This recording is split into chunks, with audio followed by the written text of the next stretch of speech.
Bonjour à tous. Une cinquantaine de vaches abattues hier à Chamblay dans le Jura, en cause un nouveau foyer de contamination de dermatose nodulaire contagieuse détectée.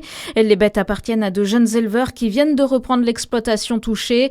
Hier, un rassemblement était organisé devant la mairie pour les soutenir. Une cellule de crise a été installée.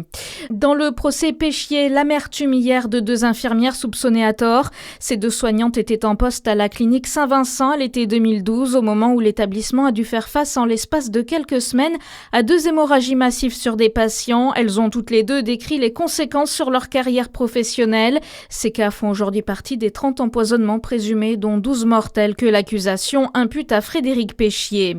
Il ne faut pas consommer l'eau du robinet dans 5 communes du Chalonnais. Une intrusion dans une station d'eau potable de Varennes-le-Grand hier a obligé 5 communes à mettre en place des distributions de bouteilles d'eau aux habitants.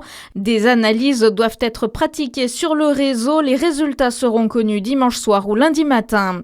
Dans votre actualité aussi, on croyait en la justice et on l'a eu. Les larmes de la mère et du frère de Lola Davier hier soir. Dabia Benkired a été condamnée à la réclusion criminelle à perpétuité incompressible pour le viol, la torture et le meurtre de la jeune fille de 12 ans dont le corps avait été retrouvé dans une malle à Paris.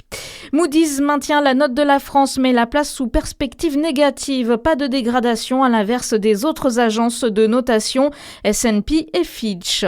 Et puis Kéliane Emmour devient championne du monde aux barres asymétriques en Indonésie. Elle a été sacrée lors des mondiaux de Jakarta hier. La gymnaste est inscrite à l'Alliance Dijon Gym 21 depuis cet été. À 18 ans, la jeune femme remporte sa deuxième grande compétition internationale dans sa spécialité. Elle est déjà championne olympique depuis 2024 et les Jeux de Paris. Bonne journée sur Fréquence Plus.